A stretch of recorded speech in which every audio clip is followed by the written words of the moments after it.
it's voice note number 51, 24 October 2024. You know that saying that just when you thought it was safe to go into the water, then Jaws appeared. Well, just when I thought that perhaps the admin and dispatcher training was coming to an end, and a further problem developed on several groups countrywide, funny enough, and I'm talking about all the way from Joburg through to Durban. And that is the conversation and the question regarding the posting of missing or lost pets on WhatsApp groups.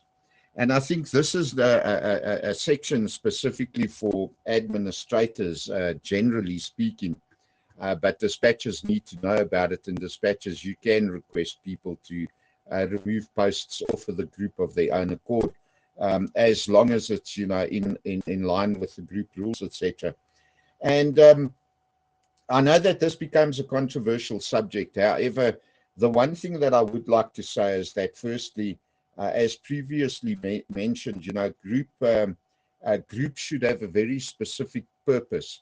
And in the general sense of the word, I would say, especially when we're looking at emergency-related groups, where you have an emergency-related group, you should also have, running in parallel and in conjunction with that group, a general community group, and then also the third group being a group where missing pets and lost pets or whatever, found pets, etc., could in actual fact be posted, but missing pets in particular.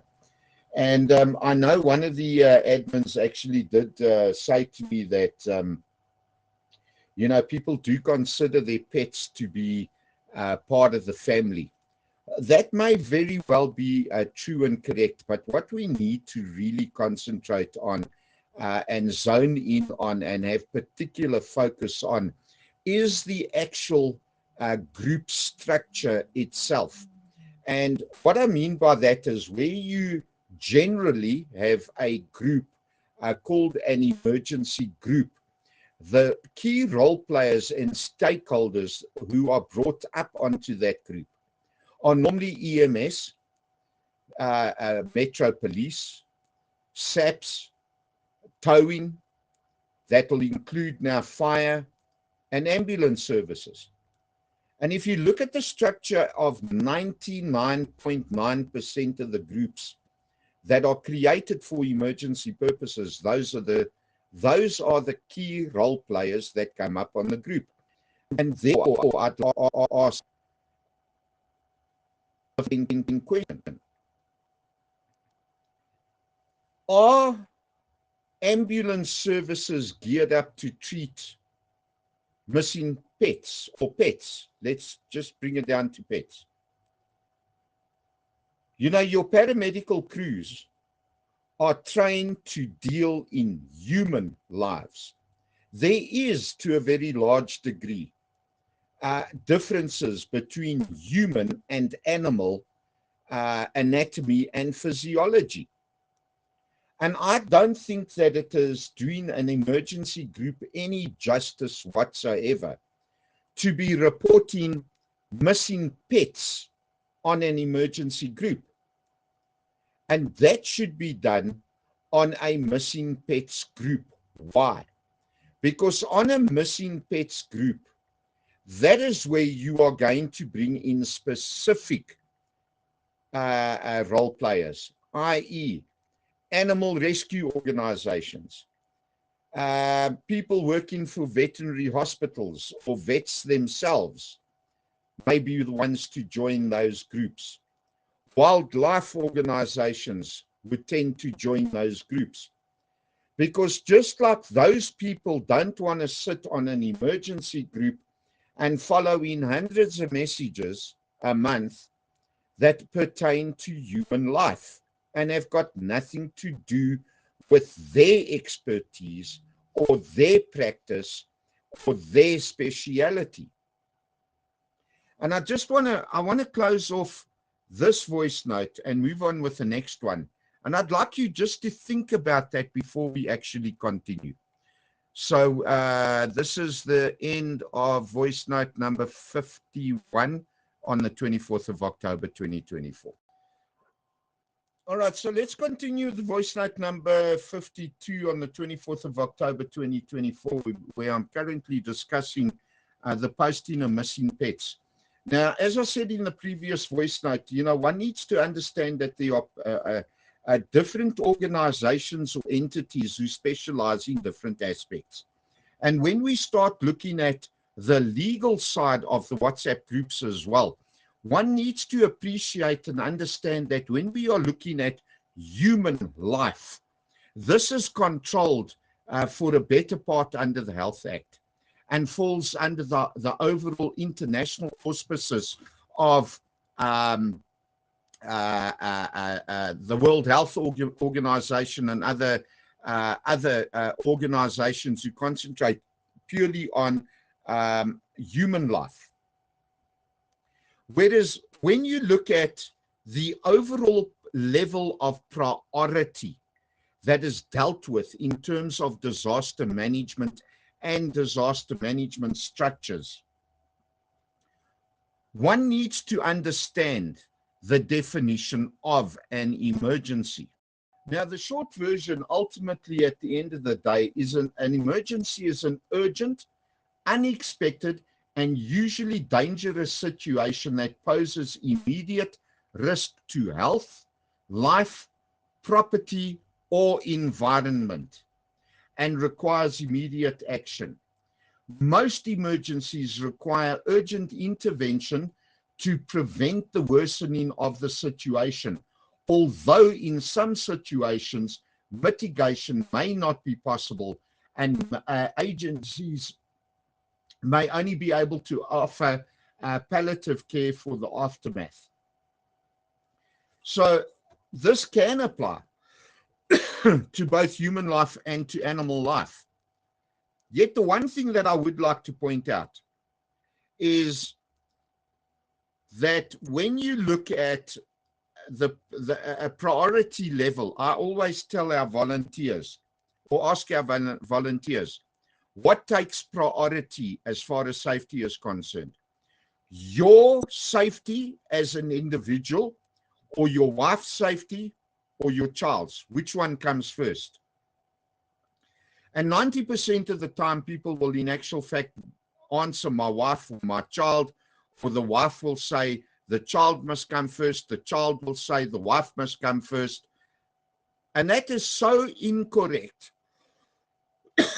Sorry about the frog in the throat.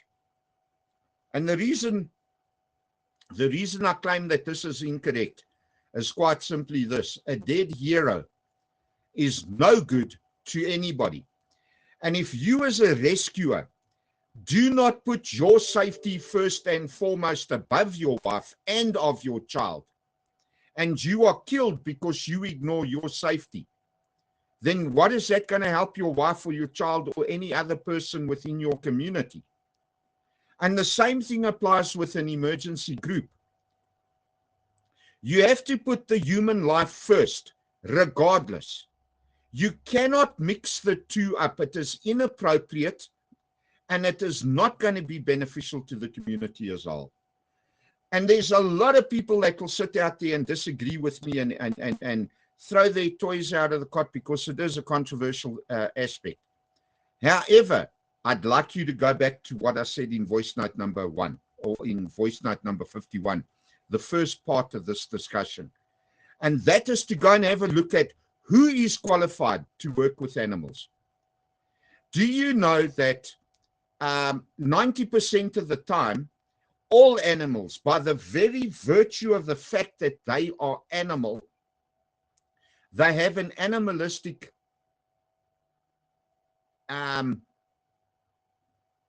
aspect and nature where they can sense, instinct was the word I was looking for, where they can sense danger coming before the human mind even reaches a conclusion that there's a dangerous situation, especially amongst wildlife.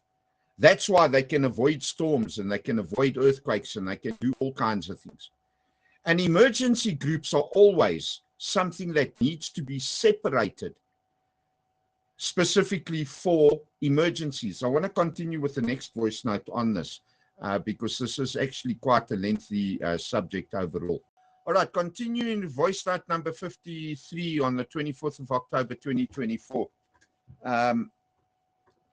I said that an emergency group must be specifically related to emergencies, and in this particular case, the emergencies of human life.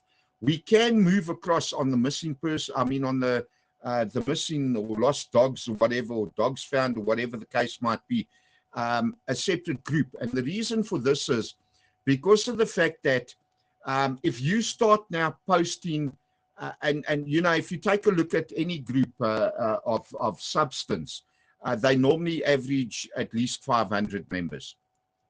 That is a potential risk of 500 people posting missing dogs on an emergency group. And by emergency group, I'm implying a group that is mainly made up of key role players being medical personnel, ambulance personnel, fire, rescue, become annoyed. The group starts becoming spammed with animals. There are multiple groups that are participating where we shut down the animal aspect, because the minute that you open the door and set a precedent of allowing a missing pet or a lost pet or even a found pet being posted on an emergency group, then everybody else that is in the group feels that they can do the same, and you're going to lose your medical personnel. Always remember that you have to safeguard the integrity of your WhatsApp group.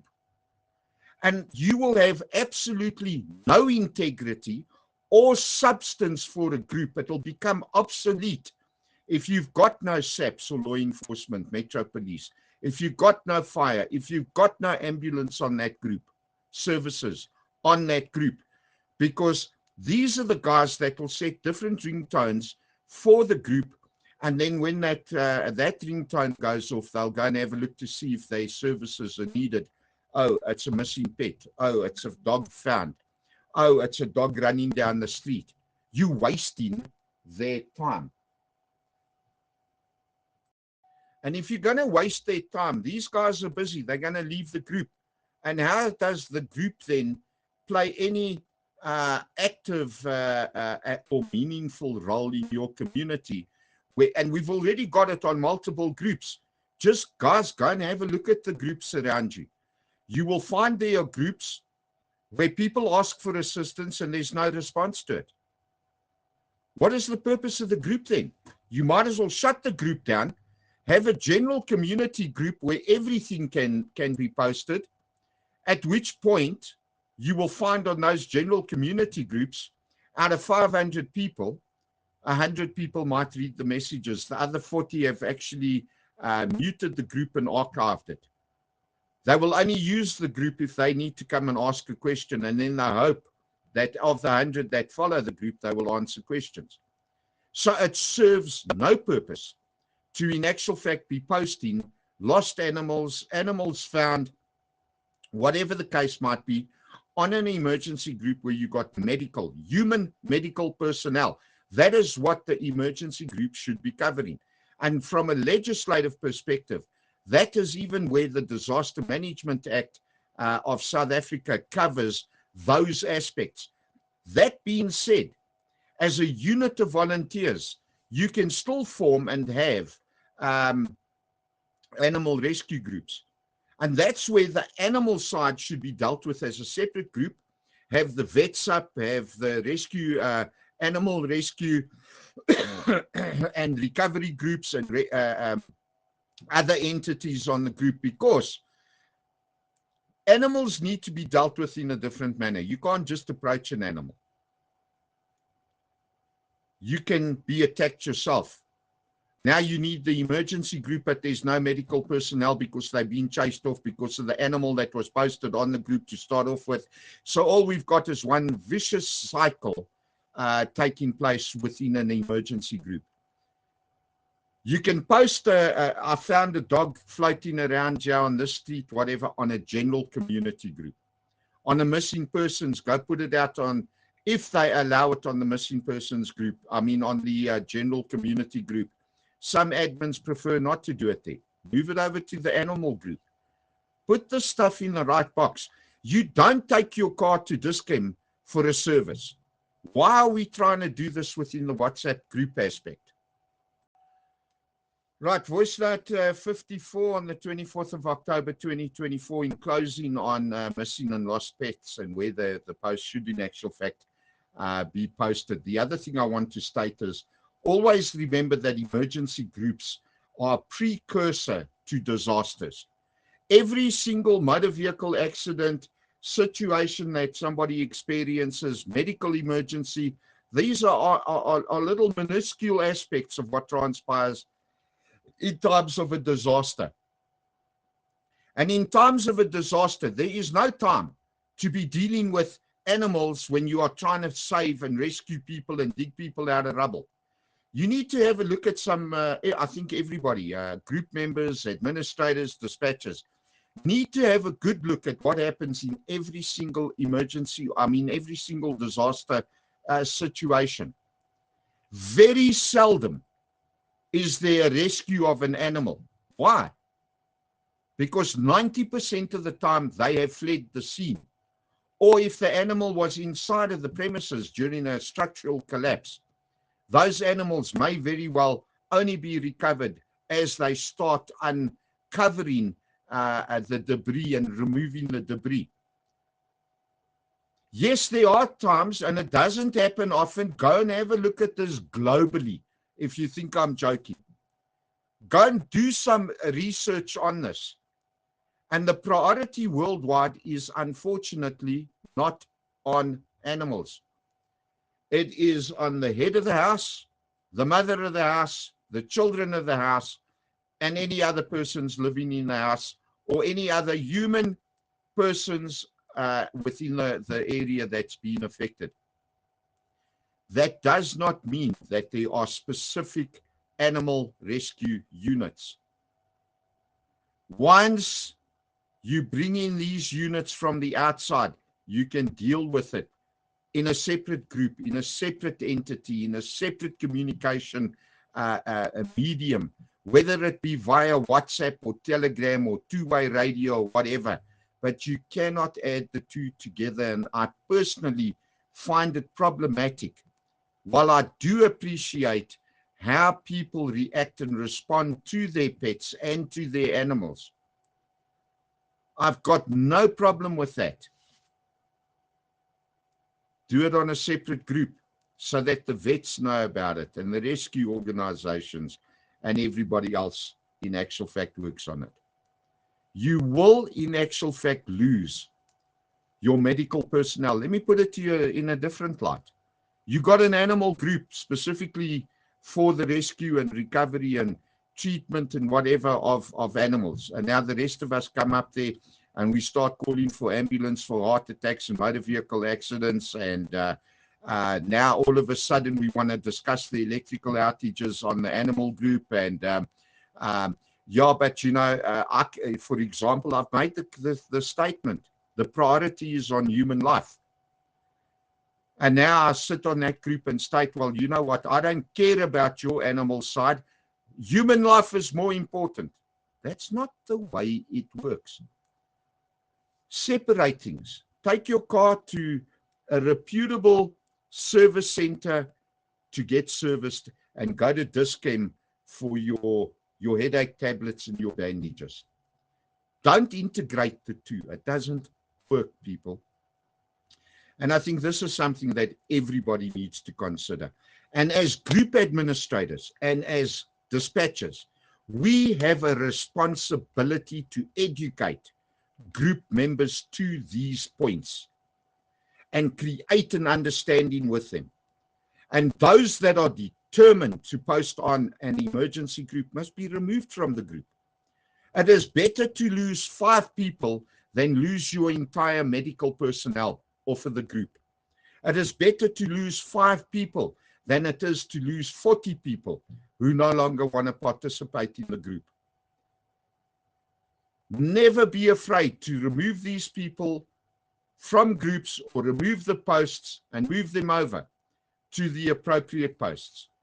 Crime, you deal with on one group. Medical emergencies, you deal with on a second group. There is definitely a correlation between crime and medical emergencies human. And there is a bit of a spin-off when it comes to the animals. But take those ones specifically to where the people specialize in it. And I'm going to close off on that note with regards to missing pets. Okay, morning everybody. 1st of November 2024. This is voice note number 55. And I know that I ended off much of the administrator and dispatcher training on voice note number 54, well, about 10 days ago already. However, over the last 2 weeks, I've been monitoring several incidents and situations that have arisen on various WhatsApp groups, in particular nationally. And I feel it is necessary for me as part of the overall administrator and the dispatcher training modules to include a segment specifically concentrating on emergency group legalities, purpose, and rules and responsibilities, so that I can take the 2 or 3 voice notes and distribute them and have them distributed amongst especially emergency groups, not only for the benefit of administrators and you know that I dislike the term dispatchers, but those who are assisting in logging of incidents, especially in terms of emergency situations, but that these voice notes can also be utilized for the benefit of the group members and the local community which the groups are in actual fact serving. So I know that this is a controversial subject. However, it is imperative that administrators, those assisting in dispatching, and group members are 100% aware of what the legalities are in terms of emergency groups. And yes, much of this material has been included in the administrators' segments and also the dispatcher segments in the previous 54 5-minute segment voice notes. So let me start with the legalities. It must be understood first and foremost that every single group member has a legal responsibility to post true and accurate information to their groups. Yes, that might not apply to medical emergencies, but the administrators and those that are willing to assist need to fully understand that the legal responsibility of what is posted on their WhatsApp groups falls squarely on the administrator's shoulders collectively. That's all administrators are legally liable for what is posted on the groups. However, the administrators are also legally liable for what is not done on their groups. And it is at this point that I need to, from the admin and those assisting, that I need to make this pretty clear. In the event somebody posts a message, help, like was experienced on one of the groups last night, another group yesterday morning, a totally separate group on another day of the last week, and so it's been going on a daily basis. You got a person that comes forward and says, help, I need an ambulance. And then nobody comes forward to assist. It's 3 o'clock in the morning. There's nobody on the group to assist. Guys, that is problematic. And it is problematic because of the fact that the administrators are running a group specifically designed to assist. It's called duty of care. That group is specifically designed to assist people in need. Yet, at 3 o'clock in the morning, nobody responds. And in the event that that person loses their life due to the failure to receive assistance, legally, both in a criminal court of law and in a civil court of law. The administrators can be held liable for negligence or even culpable homicide, especially if it is a breadwinner that lost their lives. And I want administrators and everybody on the group, including group members, to fully grasp what I have said there. I will continue with voice note number 56, as I've just reached the 5-minute mark. Right, carrying on with voice note number 56 on the 1st of November 2024. Time now is actually 10:14. Okay, so in the previous voice note, I've briefly said that in the event somebody asks for an ambulance and nobody comes forward to assist, the administrators could be held legally liable either in a criminal court of law or in a civil court of law, because those administrators have in actual fact stated to the community that this group is here to assist, but they do not provide assistance. That is problematic, ladies and gentlemen, and everybody needs to understand that. Now, as part of the administrator and dispatcher training, I fully understand that some groups are prepared to, in actual fact, have dedicated persons who are prepared to be available to assist.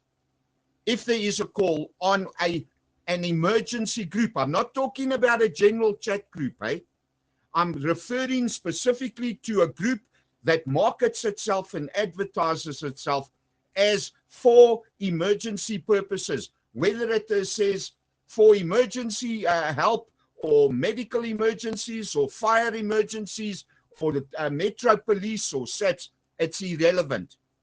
What is going to happen now is then those group administrators, number one, need to ensure that those people that are going to assist in logging the calls, that they are not administrators. There has to be a separation of power, so to speak, between administrators and the so-called dispatchers. I detest the term dispatcher, as I've said, because they are assisting in logging, like IER, for example.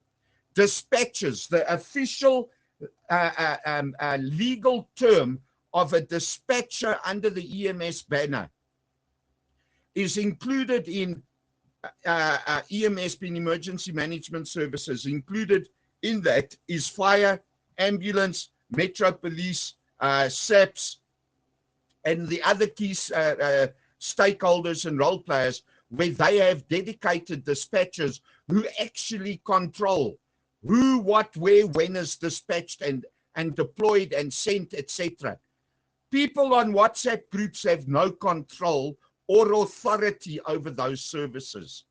And it is at this point that on the emergency groups, and I take my hat off to all of the key role players, whether you are a SAPS member, a Metro PD or Metro Police Department member, whether you are a private ambulance service, whether you are from GPG or any of the provincial government ambulance services, whether you are from fire on a municipal level, whether you are a fire volunteer running with a volunteer service, or even a medical service, ambulance service, based on a non-profit organization or not a for-profit organization if they are not registered as an NPO or NPC. I take my hats off to you, because these are the guys that come forward. They join the groups to see where they can assist. And now, just bear that in mind. Remember what I've said now. You've got your key role players that are coming in to see where they can assist.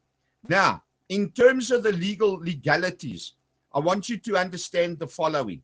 Let's say somebody of the community posts a message, my house is on fire, and nobody attends to that particular message at 3 o'clock in the morning, and nobody is available to actually assist in logging the call. Well, here's the problem. That house burns down, and the property owner claims back in from insurance. And in the insurance company says, right, as part of the investigation, please tell me, when did you phone the fire department? At what time did you phone the fire department? At what time did the fire department arrive? What is the reference number that the fire department arrived? This is going to be longer than 5 minutes. Well, you can't give any of that information because fire department was never called and there is no reference and they never arrived. The insurance company can refuse to pay out on that claim. And you have lost your house. Why? Because a WhatsApp group is not an official emergency service. You've got to understand that.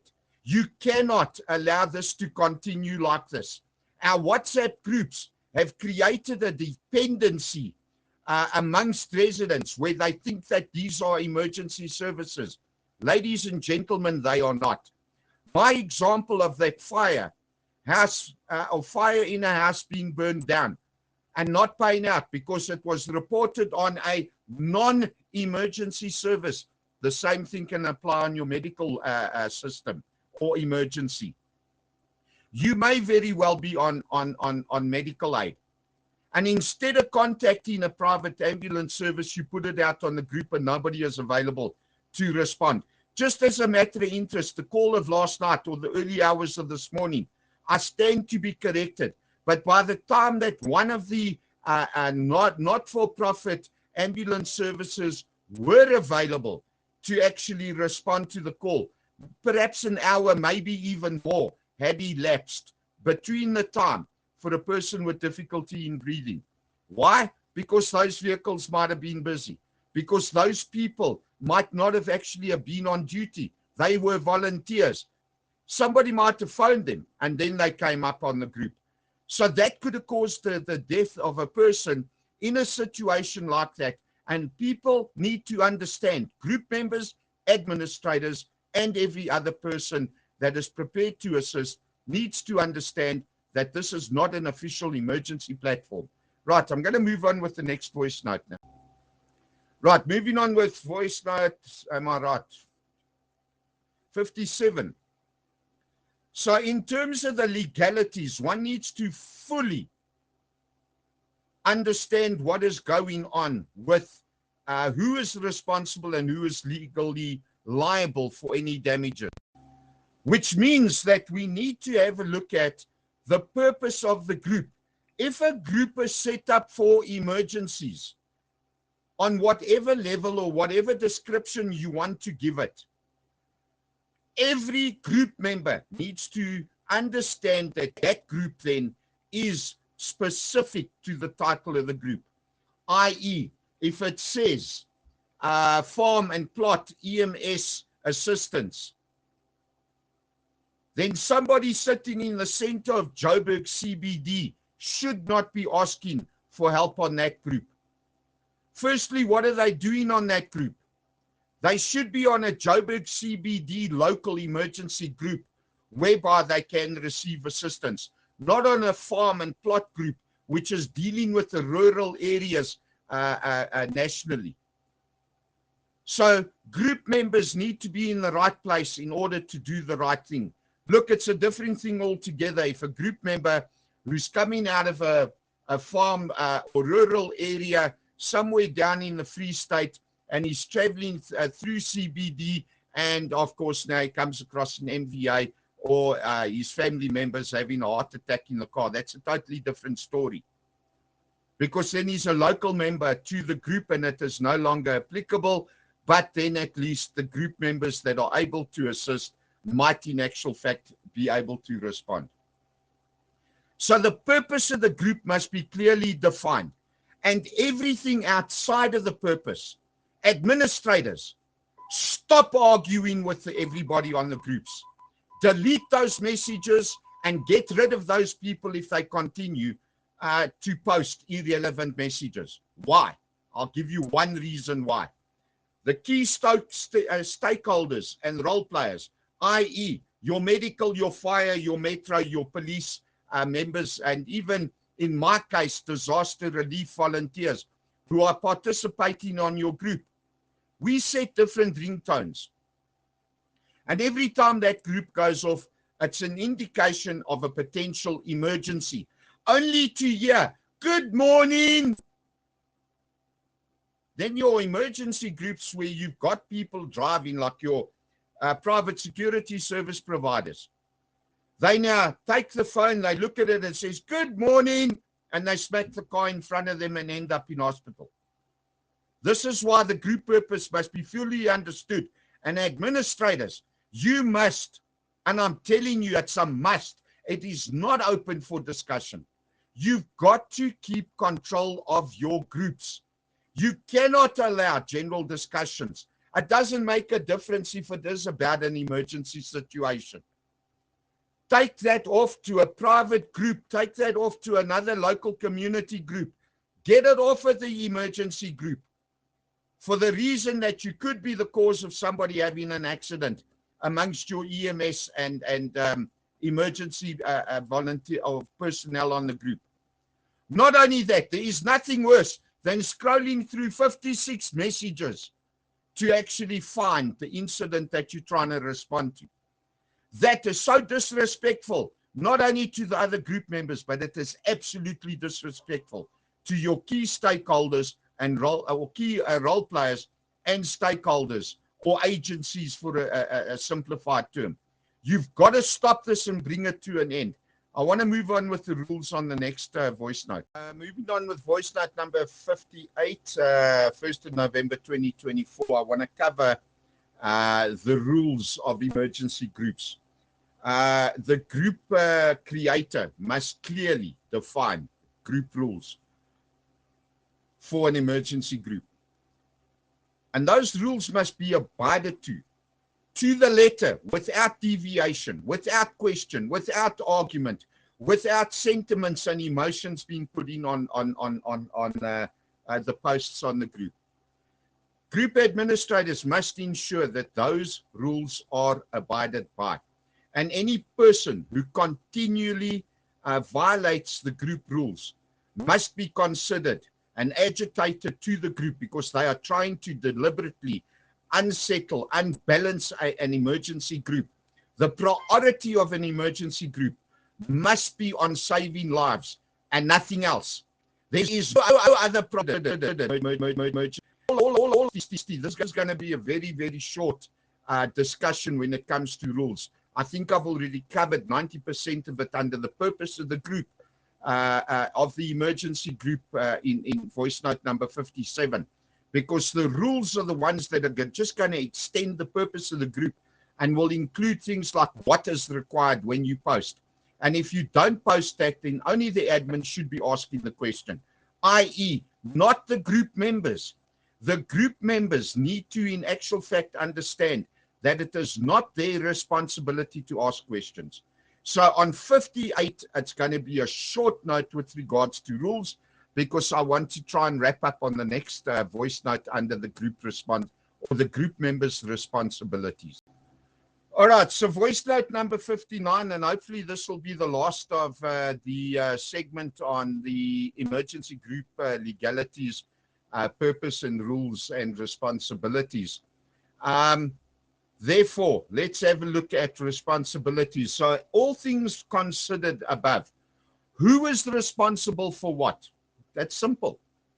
The person who has a medical emergency or a fire emergency or a security-related emergency, the responsibility of calling for assistance falls squarely on your shoulders first and foremost. And the way that you need to carry out that responsibility is to report your emergency to the official emergency dispatch centers directly. That is, you have to pick up, well, let me start with if you are contracted to a private security service provider. Your first responsibility is to hit your panic button for all your security-related emergencies. Hit your panic button. After that, you can post it on the group that you have got a security issue, so as to alert the other group members of what is happening in the area. You are sharing intel with the group members, but you must specify you have activated your panic button. And if there are any private security service providers on that particular emergency group.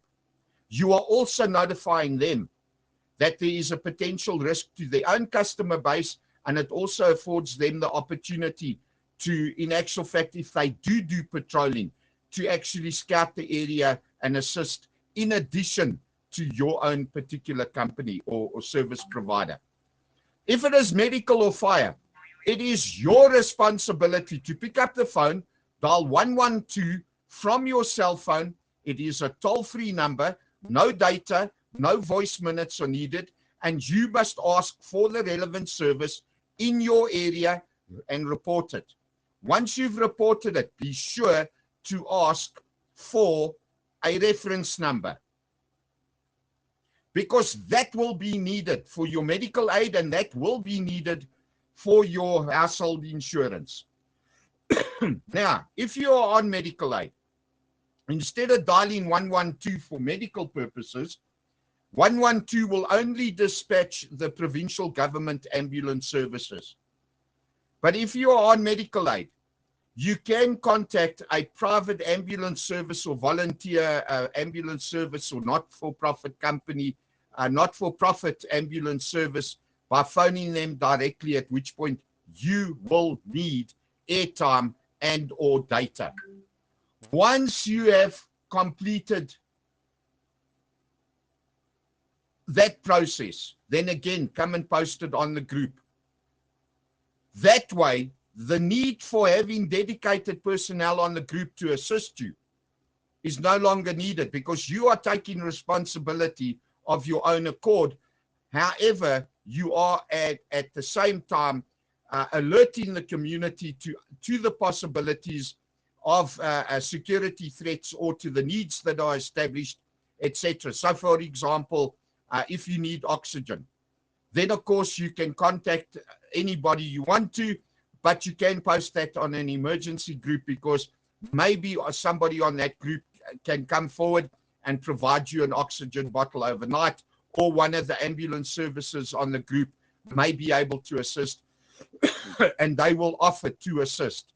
So at the end of the day, the responsibility is on you to make the call first and foremost to 112 or to a private ambulance service, and then post it on the group. And if somebody on the group is able to assist you moving forward, or even assist you in, I've got one more voice note that I have to do. I've just remembered one important segment. Whoever is on the group that might be able to assist you can do so. But the days of us creating a dependency on WhatsApp, ladies and gentlemen, ask yourself this question. If you do not know who to call, and I don't mean Ghostbusters, but 112, and the WhatsApp is no longer working, or it's being shut down, or you don't have cell phone data, or you don't have airtime, how are you going to call for help? Remember, you don't need airtime and data to dial 112. You only need cell phone connectivity. Look, if the cell phone dies, then you've got to go knocking on people's doors. You've got to drive somewhere to an area where you can get cell phone coverage, or you got to borrow somebody else's phone. There's nothing you can do if your phone dies. Right, let's move on with the final voice. All right, I think on the section of the administrator and dispatcher training, specifically covering emergency group legalities, purpose and rules and responsibilities, voice note number 60. There is a major concern that I have with regards to emergency groups ultimately being administered by persons who have got no EMS background or training or experience. I mean, you know, at the end of the day, that's like basically taking an average housewife and putting them in theater to perform cardiac surgery. Come on, guys, think about this. It's controversial. It's controversial.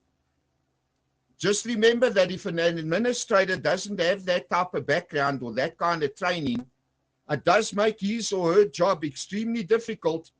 And in my administrator training, I say to the administrators that I am addressing countrywide and to the group members, look, as an administrator, if you're not prepared to stand up in a court of law and answer for what happened on the group that you are an administrator of, then maybe you should step down as an admin. If you want to stay on as a group member, that's fine, but don't be an administrator. And this is even more applicable to the people that want to assist with so-called dispatching, i.e. assisting in logging of emergency calls. I'll give you an example of what happened last night. The call is now posted on one group, and this happens on a daily basis, every day across all of the groups, not just last night on a particular group. The call gets posted on group one. Then group members or administrators take the same information and they go and forward it to another 2 or 3 groups. How ridiculous is this? Now, somebody on group one starts assisting, and somebody else on 2, 3, and 4 are also making contact with NAMOLA or with IER, or in some cases might be picking up the phone of their own accord and dialing 112. Just remember, when you dial 112, you don't need a pin drop. For NAMOLA and IER, pin drops are advisable because they need to confirm the location. They also need to know the contact on scene. Whereas if you pick up the phone as a person needing assistance, you're going to tell them you are the one that's making the call and you will provide your telephone number. But in addition to that, through that networking, cell phone networking structure, they can identify and pinpoint your location, regardless of whether this is on. Just remember, it is a cost regulation that those call centers need to be able to, in actual fact, track the location of that cell phone. So what is the purpose of these so-called dispatchers who are even, again, are not EMS trained? We are got people that are helping out in emergencies that know nothing about medical, nothing about fire, nothing about dispatching, nothing about the consequences. Why is this being permitted in the groups? Ladies and gentlemen, understand your role and your responsibility. As a community emergency response team's volunteer network, I am all for communities coming together and assisting, but it must be done, which is beneficial to the community as a whole, and it must be done in the interest of saving lives. It must never, ever be done whereby people's lives could be lost due to the actions of group members or the actions of group administrators or the actions of the so-called dispatchers. And at the same token, it should never be done due to the lack of action that is carried out by administrators and by the so-called dispatchers. If you are not medically trained, then do not get involved. And understand, your first line of defense is 112. Then post your message on the group that the volunteer services, qualified services with HPCSA